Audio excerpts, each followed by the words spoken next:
Si Dios es fiel con nosotros, ¿por qué nosotros no serle fieles también? Si Dios es fiel con nosotros, ¿por qué nosotros somos infieles? Y este día quiero que abramos nuestras Biblias en el libro de Marcos, capítulo 8, San Marcos capítulo 8, versículo 27. Y vamos a analizar un poquito dos preguntas que hace Jesús a sus discípulos. Dos preguntas muy relacionadas una de otra, pero que nos cambian la perspectiva de el entorno y de una respuesta periférica a una respuesta interna. Dice el versículo 27: salieron Jesús y sus discípulos por las aldeas de Cesarea de Filipo, y en el camino preguntó a sus discípulos, diciéndoles: ¿quién dicen los hombres que soy yo? Ellos respondieron: unos Juan el Bautista, otros Elías, y otros algunos de los profetas.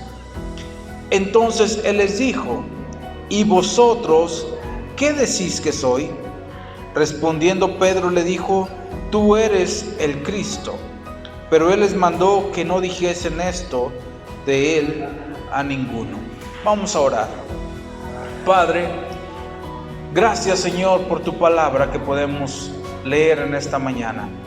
Gracias por cada hermano y cada hermana que está en esta mañana, Señor, en este lugar. Pedimos, Señor, por aquellos que no pudieron estar por alguna razón, algún motivo de salud o algún inconveniente. Te pido, Señor, que tú los bendigas también y los guardes. Y en esta hora te pido, Señor, que tú hables.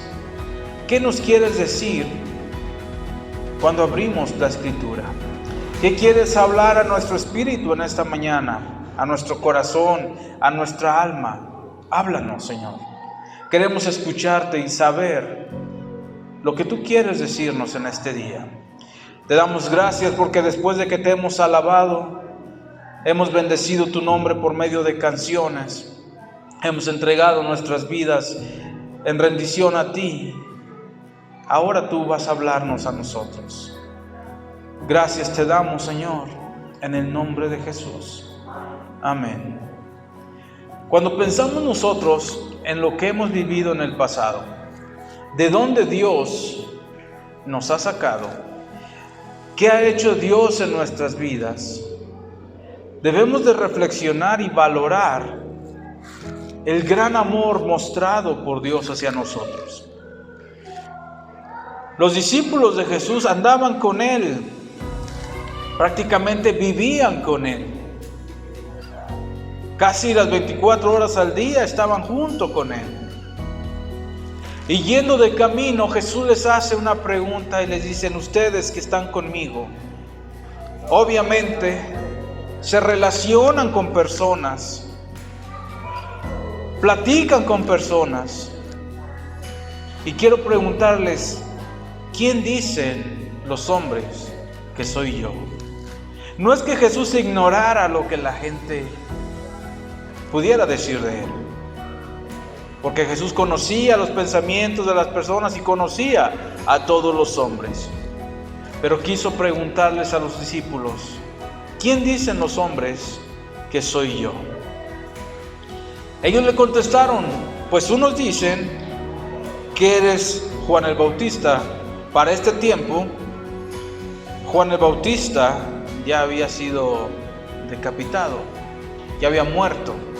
Herodes creía que Jesús era Juan el Bautista, que había resucitado, y por eso obraba de una forma sobrenatural con milagros y todo lo que hacía, porque Herodes fue el que mandó decapitar, por orden obviamente de Herodías, a Juan el Bautista. Otros dicen que eres Elías, y otros, alguno de los profetas. Obviamente todos lo relacionaban con algún profeta o con alguien importante en el pueblo. Juan el Bautista fue un hombre que influyó en la sociedad de su momento. Influyó a tal grado que pues tuvieron que llevarlo preso, precisamente por decirle a Herodes que lo que estaba haciendo estaba mal. Elías, un hombre al cual Dios usó mucho, que precisamente la hermana Lupita mencionaba un poco de él. Él fue el que se escondió precisamente en una cueva por temor a Jezabel. Y ellos creían que pudiera ser él, Elías, o alguno de los profetas. Entonces Jesús les cambia esta pregunta periférica, hablando acerca de los hombres. Les pregunta en el siguiente versículo, versículo 29, entonces Él les dijo, ¿y vosotros quién decís que soy? Sí, ya sabemos lo que dicen los hombres de mí, pero ustedes, ¿quién dicen que soy? Entonces Pedro responde, tú eres el Cristo. El Cristo se refería al enviado, al ungido de Dios, aquel que Dios había escogido para redimir a su pueblo, para salvar a su pueblo. Vemos que Juan el Bautista en su predicación, cuando vio a Jesús, dijo, es Él, el Cordero de Dios, que quita el pecado del mundo. Él dio testimonio de Jesús. Él lo dijo y no dudó en decirlo en el momento. Ya después, más adelante, vemos que preguntas si Él era o tenían que esperar a alguien más. Pero en el momento Él sabía quién era Jesús. El Hijo de Dios, el ungido, el Cristo. Y esta pregunta no debe ser ajena a nosotros, porque el mundo, la sociedad está hablando de Jesús como un hombre, como un profeta, como un gran maestro, como alguien que influyó aún en nuestro calendario. Pero si les preguntamos quién es Jesús para ti, muchas veces no saben quién es Jesús. Él fue un gran maestro, es verdad. Fue un profeta, claro que sí. Cambió el tiempo, sí. Pero también es el Cristo, aquel que dio su vida para salvarnos a nosotros. Y cuando nosotros vemos solamente o hablamos del hombre como el mundo y la sociedad lo habla, y no tenemos esa relación personal con Él, no podemos entender realmente la esencia del Cristo. Cristo vino para dar su vida por nosotros. Él murió en una cruz para que todo aquel que en Él cree no se pierda, sino que tenga vida eterna. Y esto para muchos de nosotros es muy conocido. No es ajeno a nosotros, porque es una enseñanza que continuamente se enseña. Pero realmente vivimos creyendo esto. Realmente vivimos creyendo que Jesús es el Cristo, nuestro Salvador, nuestro Mesías, el ungido de Dios, o solamente lo vemos como alguien que influyó en la sociedad. Y ese cambio de mente, ese cambio de perspectiva de Jesús, motiva nuestra forma de actuar. Porque cuando lo vemos a Jesús como un maestro, no le tomamos mucha importancia, porque fue maestro y tuvo sus discípulos. Pero cuando decimos es el Cristo, estoy diciendo es quien me salvó. Es aquel que dio su vida por mí. Y creo que como cristianos, como hijos de Dios, que hemos nacido de nuevo, esto lo sabemos. Pero hay gente que necesita saberlo. Nosotros somos justificados por la fe. ¿Por la fe en qué? ¿Y en quién? En Jesús. Esto lo podemos ver en Romanos capítulo 5, versículo 1. Romanos capítulo 5, versículo 1 dice, justificados pues por la fe, tenemos paz para con Dios por medio de nuestro Señor Jesucristo. Qué importante saber que nosotros somos justificados por la fe en Cristo Jesús. No en el maestro, no en el que la gente pudiera decir que es Él, sino en el Cristo, en el Mesías. todos nosotros hemos pecado. Todos nos hemos apartado del Señor. Aunque hayamos nacido en hogares cristianos, es necesario que nazcamos de nuevo. Porque la Escritura dice que nuestras buenas obras, lo veíamos hace unos días, son como trapo de inmundicia. De nada sirve que hayas sido el mejor hombre o la mejor mujer de la tierra. Delante de Dios, todas las buenas obras son como trapo de inmundicia. Solamente Él puede justificarnos. Y el medio por el cual nosotros somos justificados es la fe. Si nosotros no tenemos fe en Dios, no tenemos fe en Jesús, ¿en qué estamos fundamentando nuestra fe? ¿En el hombre o en Cristo? Y donde quiera vamos a escuchar este tipo de comentarios, ¿no? Jesús fue un gran hombre, un gran maestro, un profeta, pero muy pocos lo conocen como su Salvador.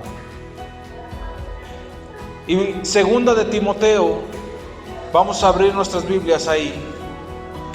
Vamos a ver con qué claridad el apóstol Pablo escribe a Timoteo y le dice, tocante a aquellos que son salvos, aquellos que tienen la salvación, segunda de Timoteo capítulo 2, versículo 19. Y cuando hablamos nosotros de un fundamento, hablamos de algo sólido y que sostiene toda una construcción. Y en este caso, el fundamento sólido que sostiene toda nuestra fe, que sostiene toda nuestra creencia en el Mesías, en el Cristo, está puesto aquí, versículo 19, pero el fundamento de Dios está firme, teniendo este sello. Veamos cómo, primera cosa que marca, y obviamente todos sabemos que un fundamento siempre va a estar fuerte, va a estar firme, no es movible. Por ejemplo, aquí hay cimientos, que es el fundamento de la construcción. ¿Se pueden mover? Se pueden mover las bardas, podemos mover algunas otras cosas, pero el fundamento sigue estando ahí, permanece. Y dice que tiene este sello: conoce el Señor a los que son suyos. Dios conoce a los que son suyos. Y agrega algo más: y apártese de iniquidad todo aquel que invoca el nombre de Cristo. Todo aquel que invoca a Cristo, que invoca a Jesús como el Salvador, invoca a Jesús como el ungido de Dios, tiene que apartarse de iniquidad. ¿Qué es iniquidad? Las cosas malas, el pecado, en pocas palabras, para hacerlo un poco más entendible. Pero el fundamento está firme. El Señor conoce quiénes son de Él. No solamente los que dicen y que tienen a Jesús de lejos. Yo sé de Jesús por la historia, pero no lo tienen en su corazón. Y la importancia es tener a Jesús en nuestro corazón. Porque si no habita Jesús en nuestros corazones, ¿cómo podemos decir que somos salvos? Porque es importante lo que la Escritura nos enseña, y debemos nosotros no ignorar que con el corazón se cree para justicia. Y lo vamos a ver en Romanos. El libro de Romanos, capítulo 9, también escrita esta carta por el apóstol Pablo.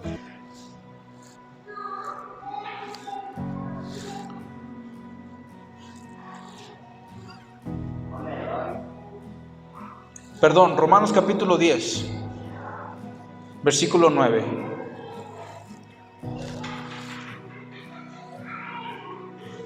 Romanos capítulo 10, versículo 9. Pero vamos a leer desde el versículo 8 para agarrar un poquito más del contexto. Dice, mas, ¿qué dice? Cerca de ti está la palabra, en tu boca y en tu corazón. Esta es la palabra de fe que predicamos. ¿Cuál es la palabra que predicaba el apóstol Pablo? Que si confesares con tu boca que Jesús es el Señor y creyeres en tu corazón que Dios le levantó de los muertos, serás salvo. Porque con el corazón se cree para justicia, pero con la boca se confiesa para salvación. Pues la Escritura dice: todo aquel que en él creyere no será avergonzado. Tú has confesado a Jesús. De hecho, la confesión de tú eres el Cristo de Pedro, Jesús dice que no se lo había revelado. Eso lo podemos ver en Mateo 16. Ahí está esta misma historia. Y Jesús le dice: tú eres Simón, y esto que has escuchado, esto que has dicho y has declarado, no lo dijiste por ti, te lo reveló mi Padre que está en los cielos. Dios nos revela a su Hijo. ¿Qué es el Hijo? El Salvador de todos nosotros, el escogido, el que dio su vida para salvarnos, el que dio su vida para que todo aquel que en él cree no se pierda. Y dice el apóstol Pablo que la palabra de fe que nosotros predicamos es que si confiesas con tu boca que Jesús es el Señor y crees en tu corazón que Dios le levantó de los muertos, entonces eres salvo. En estos versículos encierra gran parte de la obra redentora de Jesús. Gran parte porque confesamos con nuestra boca que Jesús es el Señor, es el que tiene el dominio. Y también reconocemos que murió, pero también que Dios le levantó de los muertos. Él murió por nuestros pecados. Por eso ahora, 2 Timoteo capítulo 2, 19 que leímos, nos dice que todo aquel que invoca el nombre del Señor tiene que apartarse de iniquidad. Todo aquel que invoca el nombre del Señor será salvo. Por tanto, tiene que apartarse de iniquidad. Vivimos en un tiempo en el cual podemos decir: es que yo puedo hacer estas cosas, no son tan malas. Pero hay cosas que son pecado. El mentir es un pecado, el robar es un pecado, el maldecir es pecado. Pero vemos de repente que con mucha habilidad seguimos practicando estas cosas. ¿Qué debemos hacer entonces? Lo más importante es reconocer que estamos pecando contra Dios. Porque ese es uno de los problemas. La mayoría de gente no cree que está pecando, por eso lo sigue haciendo. Hablaba en una ocasión con una persona y le decía sobre el hablar malas palabras, y me decía: es que yo así hablo, no es pecado, yo así es mi forma de expresarme. Le dije: sí, es pecado, porque estás hablando palabras que no glorifican a Dios, palabras ofensivas. Y quizá no lo hagas en ese sentido, pero al fin y al cabo la Escritura dice que nosotros vamos a dar cuenta a Dios por lo que decimos. De toda palabra ociosa que los hombres hablen, de ella van a dar cuenta en el día del juicio. Por eso debemos saber y reconocer que Jesús y la Escritura nos hablan de apartarnos de lo malo, apartarnos de iniquidad. Parece bueno, pero no lo es, no tengo que practicarlo. Debemos enfocarnos en la palabra de Dios. Y aquí nos dice claramente el versículo 10, porque con el corazón se cree para justicia. Recordemos lo que dice Romanos 5:1, justificados por la fe. Siempre va a ir relacionada la fe, que parte de la fe es creer, y parte de creer es confiar en Dios. Cuando nosotros tenemos esa fe en el Señor y creemos de corazón, somos justificados precisamente por esa fe. Tenemos como consecuencia paz con Dios. Dios nos muestra su misericordia, su favor. ¿Por qué? Porque estamos en paz con Él, por medio de Jesús. Versículo 11, de donde estamos, de Romanos 10, dice: pues la Escritura dice, todo aquel que en Él creyere, no será avergonzado. No será avergonzado. Qué importante es saber que todo aquel que cree en Jesús, todo aquel que pone su confianza en el Señor, no será avergonzado. Hay personas que dicen: es que me da pena decir que soy cristiano. ¿Por qué? ¿Por qué avergonzarnos de Jesús? Todo aquel que en Él cree no será avergonzado. ¿Por qué? Porque al final del tiempo, todas aquellas personas que han creído en Jesús brillarán en el reino de Dios. Brillarán con la gloria que el Señor nos va a dar a todos aquellos que nos mantenemos firmes hasta el fin. Y eso es maravilloso. ¿Qué vergüenza hay en eso? Pero sí tendrán vergüenza y querrán que las rocas, las montañas los cubran, los tapen. ¿Por qué? Por el simple hecho de no haber creído en Jesús. Pero todos aquellos que hemos creído en el Señor no seremos avergonzados. Y esto tengámoslo claro, tengámoslo presente, porque no tenemos aún ahora de qué avergonzarnos. El mundo trata de avergonzarnos, pero ¿de qué avergonzarnos? Si hemos sido redimidos, recordemos un poco de dónde Dios nos sacó. Hay una canción que menciona y dice: ¿qué sería de mí si no me hubieras alcanzado? Sería como un pájaro herido que muere en el suelo. ¿Dónde estarías tú si el Señor no te hubiera alcanzado? ¿Dónde estaríamos si Él no nos hubiera perdonado nuestros pecados? Y no solamente quiere hacer esto con nosotros que ya estamos aquí, también quiere hacerlo con todas aquellas personas que aún no le conocen. Por eso nos ha puesto para que nosotros vayamos y llevemos este mensaje de amor de Dios. Este mensaje del cual Dios quiere que todos procedan al arrepentimiento. ¿De qué manera? Confesando con su boca que el Señor es Jesús, que Jesús es el Señor, y creyendo en nuestro corazón que Dios le levantó de los muertos. En el Antiguo Testamento ya se hablaba tocante a esto. Vamos a ver Deuteronomio capítulo 30. Y en este capítulo vamos a ver cómo Dios ya venía desde tiempos pasados planeando todo esto, que nosotros lo podemos recibir, que nosotros podemos disfrutar, que nosotros ahora en este 2024 podemos conocer. Deuteronomio capítulo 30, versículo 14.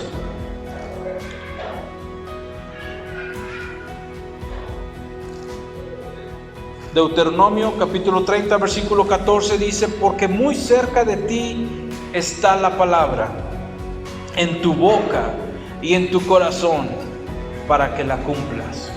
Vemos que el apóstol Pablo en Romanos tomó de referencia precisamente esto que Dios dice. Porque muy cerca de ti está la palabra, no está lejos. ¿Está dónde? En tu boca, dice Romanos, y en tu corazón. Aquí también lo menciona. ¿Para qué? Para que la cumplas. Versículo 15: mira, yo he puesto delante de ti hoy la vida y el bien, la muerte y el mal. Porque yo te mando hoy que ames a Jehová tu Dios, que andes en sus caminos y guardes sus mandamientos, sus estatutos y sus decretos, para que vivas y seas multiplicado, y Jehová tu Dios te bendiga en la tierra a la cual entras para tomar posesión de ella. Mas si tu corazón se apartare y no oyeres, y te dejares extraviar, y te inclinares a dioses ajenos y les sirvieres, yo os protesto hoy que de cierto pereceréis. no prolongaréis vuestros días sobre la tierra a donde vais, pasando el Jordán para entrar en posesión de ella.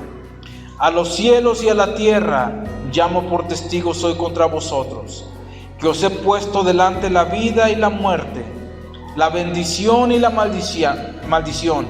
Escoge pues la vida para que vivas tú y tu descendencia, amando a Jehová tu Dios, atendiendo a su voz y siguiéndole a Él, porque Él es vida para ti y prolongación de tus días, a fin de que habites sobre la tierra que juró Jehová a tus padres, Abraham, Isaac y Jacob, que les había de dar. Vemos cómo Dios estaba hablando con su pueblo Israel, pero también para nosotros es esta palabra, porque esta palabra está cerca de nosotros. Y Dios ha puesto delante de nosotros la vida, pero también está delante de nosotros la muerte. Delante de nosotros está la bendición, pero también delante de nosotros está la maldición. ¿Qué estamos escogiendo? Y quizás nosotros que estamos aquí hemos escogido la vida. Y este mensaje, digas, este mensaje no es para mí, pero si hay alguien a quien tú puedes decirle, la vida y la muerte están delante de ti. ¿Qué estás escogiendo? Dios quiere que escojas la vida para que vivas. Pero ¿por qué escoger la muerte? Hasta absurdo es, pero en realidad toda aquella persona que rechaza a Jesús está escogiendo la muerte. Toda aquella persona que no quiere vivir de acuerdo a las palabras de Dios, sujetarse a Él como su Señor, está escogiendo maldición. Imaginemos un poco que tengo dos manzanas, una podrida y una bien crujiente, como las del tianguis. Y te las pongo frente a ti. Una que se ve toda ya arrugada, toda ya media ennegrecida, toda media pudriéndose por un lado. Te las pongo frente a ti y te digo, escoge la que quieras para que te la lleves. ¿Cuál escogerían? La buena, ¿verdad? Obviamente. ¿Y por qué cuando Dios nos pone vida y muerte, bendición y maldición, escogemos lo malo? ¿Por qué será así? ¿Saben por qué? Porque tiene una condición. La bendición requiere obediencia. La maldición ya la tenemos, somos desobedientes por naturaleza. Pero la bendición requiere que obedezcamos. Hay una historia que más adelante, si Dios permite, se las voy a compartir más desmenuzada, pero es de Abraham. Cuando Dios le pide a Isaac, Dios le dice, dame tu hijo y llévalo al sacrificio. Eso lo podemos ver en Génesis. Y dentro de ese escrito en las escrituras, valga la redundancia, cuando Dios está hablando, aparecen comas. Abraham, quiero que me sacrifiques a tu hijo, coma, tu único hijo, coma, al que amas, coma. Y en esas comas, nosotros, no dice la escritura esto, pero nosotros podemos ingerir que Abraham pudo haber preguntado a Dios.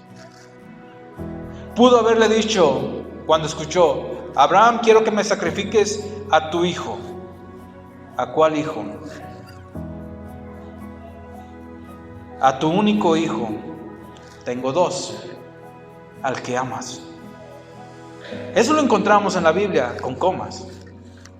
Nosotros podemos imaginar, o yo en lo personal cuando leía eso me imaginaba por las respuestas y esas comas, esa plática que pudo haber tenido Abraham con Dios. ¿Y por qué lo digo? Porque precisamente cuando vemos que Dios le dice, voy a destruir a Sodoma y Gomorra, Abraham platica con Dios y le dice, si hay tantos, ¿la destruirías? No, no la voy a destruir si hay 30. Oye, Señor, y si hay 20, no la destruyo por los 20. Y si hay 10, no la destruyo por los 10. Y Dios se va.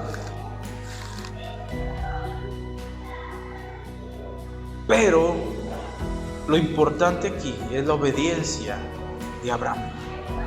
Abraham obedeció a Dios. ¿Y saben cómo fue llamado? Amigo de Dios. ¿Por qué? Por su obediencia a Dios.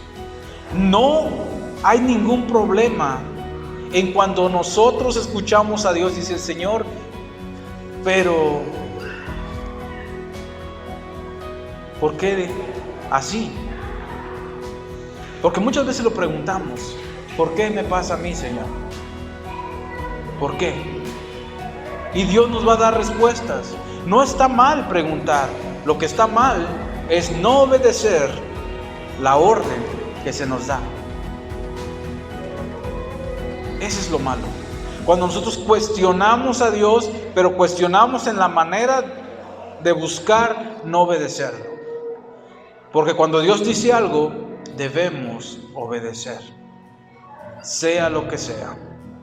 Y en este relato de Abraham, y por la respuesta escrita ahí de Dios, y como Dios le dice y le expresa, podemos quizá imaginar que Abraham le preguntaba a Dios. Pero al final obedeció a Dios. Y la obediencia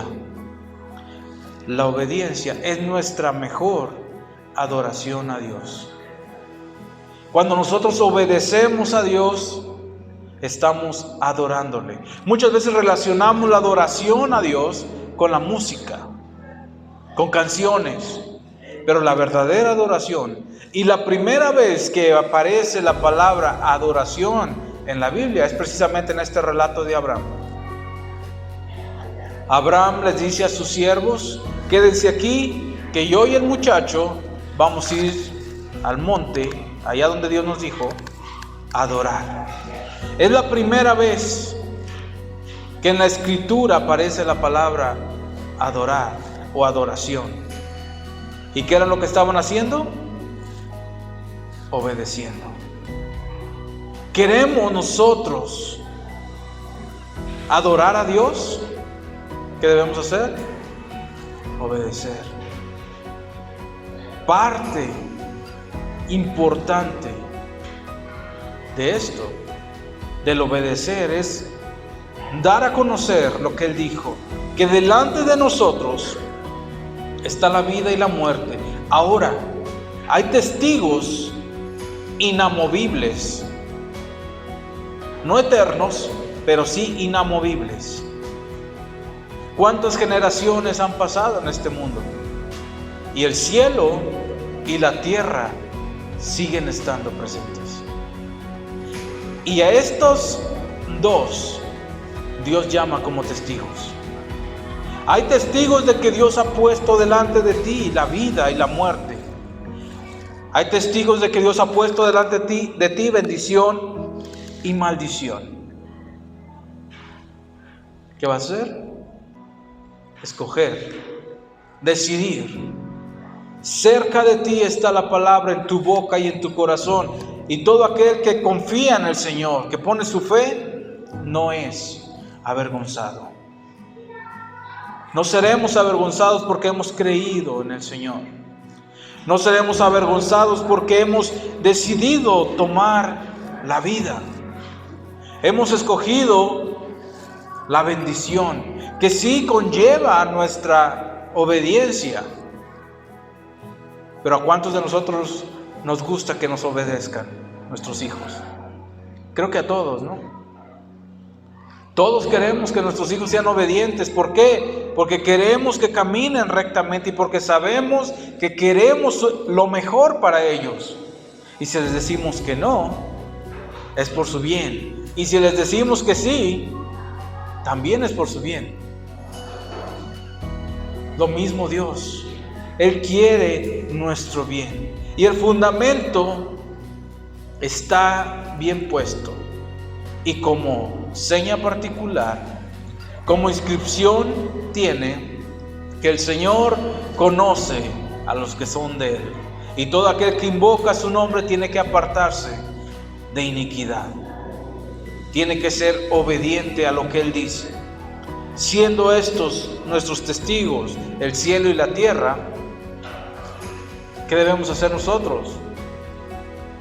Aceptar la recomendación de Dios. ¿Cuál es? Escoger la vida. Escoger la vida. Y quiero terminar mencionándote la importancia del creer en Jesús. Porque Él es quien dio su vida por ti. Ser cristiano no es tener una religión, es tener a Jesús. Tener a Jesús es tener la vida. Tener la vida es tener la salvación eterna.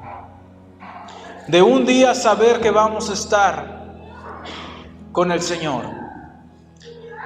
San Juan capítulo 3, vamos a terminar con este versículo.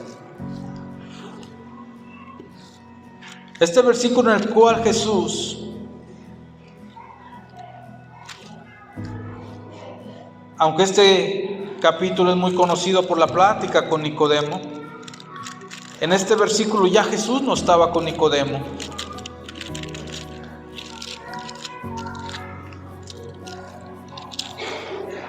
Y el escritor de este libro de San Juan, capítulo 3, versículo 36, dice con claridad: el que cree en el Hijo tiene vida eterna. Lo repito para que quede muy claro. El que cree en el Hijo tiene vida eterna. Qué importante esta afirmación. El que tiene al Hijo, ¿quién es el Hijo? Jesucristo. Tiene vida eterna. No dice tendrá vida eterna, dice que tiene vida eterna. Pero el que rehúsa, siempre esos peros son muy importantes de llamar o de que capten nuestra atención. Pero el que rehúsa creer en el Hijo, ¿qué es rehusar? No querer. Así de fácil. El que no quiere creer en el Hijo no verá la vida, sino que la ira de Dios está sobre él. Es una afirmación fuerte, pero clara. Está la vida y la muerte, bendición y maldición. Escoge la vida. ¿Qué es la vida? Creer en Jesús. El que en Él cree tiene vida eterna, pero el que no cree, el que rehúsa creer en el Hijo, no verá la vida, sino que la ira de Dios está sobre él. Y si queremos conocer a un Dios airado, nomás démonos cuenta lo que sucedió con Sodoma y Gomorra. Un Dios enojado no solamente destruyó Sodoma y Gomorra, destruyó todo el mundo con agua. Solamente 8 personas fueron salvadas en un arca. ¿Por qué? Por obediencia a Dios. Pero todo aquel que rehúsa creer en Jesús no verá la vida. No es nuestra obligación convertir a nadie, pero sí es nuestra obligación mostrarles la verdad. Mostrarles lo que la Escritura dice, que si creen en Jesús, en el Hijo, tienen vida eterna. Pero si rehúsan creer en Jesús, no van a ver la vida. No la verán. Al contrario, lo único que van a ver será la ira de Dios sobre ellos. Por eso, este día, tengamos esto presente. Que a nosotros que ya hemos creído y que el Señor nos conoce, debemos apartarnos de iniquidad, dejar de hacer lo malo, dejar de pecar contra Dios. Sabemos que Él nos perdona cuando hemos fallado, Él es fiel y justo para perdonarnos, pero no debemos ser practicantes, ni tampoco abusar nosotros del saber que Él nos perdona, porque todo aquel que practica el pecado es un esclavo del pecado. Todo aquel que practica el pecado no puede venir al Señor. ¿Por qué? Porque el Señor lo va a confrontar. Y para eso es necesario que toda persona rehúse a su pecado, que confiese su pecado y se aparte de su pecado. Y nosotros, que ya conocemos, hablemos y digámosle a la gente que la palabra de fe está muy cerca de su corazón, está en su boca, y es tan sencillo como creer en Jesús.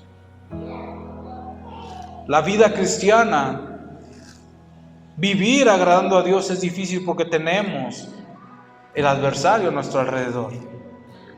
Tenemos lo malo a nuestro alrededor asediándonos. Pero la salvación es fácil de recibir. Es un regalo totalmente gratis para nosotros. A Jesús le costó la vida. Él murió por nosotros. Derramó su sangre por nosotros que nos descarriamos. Pero nosotros podemos recibirla gratuitamente. Si confesamos nuestros pecados, Él es fiel y justo para perdonarnos. Que si confesares con tu boca que Jesús es el Señor y creyeres que Dios le levantó de los muertos, serás salvo. Esa es la palabra de fe que nosotros predicamos. No predicamos religión, predicamos a Jesús, aquel quien dio su vida, murió, pero también resucitó para justificarnos delante de Dios. Y que este mensaje sea replicado por cada uno de nosotros allá afuera, con nuestros conocidos, con nuestros amigos, con quien nos relacionemos, porque es necesario que todos vengan al Señor. Es necesario, porque Dios no quiere que nadie se pierda, pero también les ha dado la libertad de elección. Recuerden las manzanas, no van a escoger la podrida, ¿verdad que no? Van a escoger la que se ve muy bien, la buena. De igual manera, escojamos la vida, no la muerte. Escojamos la bendición, no la maldición. Vamos a orar. Padre, te damos gracias, Señor, por tu palabra. Tu palabra está, Señor, muy cerca de nosotros. Está en nuestra boca y en nuestro corazón. Y esa palabra no es otra más que si confesamos con nuestra boca que tú eres el Señor y creemos en nuestro corazón que Dios te levantó de los muertos, entonces somos salvos. Y aclara la Escritura que con el corazón se cree para justicia, pero con la boca se confiesa para salvación. Ayúdanos, Señor, a replicar este mensaje donde quiera que nosotros estemos, porque tú no quieres que nadie se pierda, tú quieres que todos procedan al arrepentimiento, tú quieres que todos escojan la vida, quieres que todos escojan la bendición. Es inadmisible, increíble cómo el mundo quiere escoger la muerte. ¿Cómo escogen la muerte? Pero quieren que les vaya bien. Escogen la maldición, pero quieren ser bendecidos. Ayúdanos, Señor, a hacer luz en este mundo lleno de tinieblas. Gracias por tu palabra, Señor.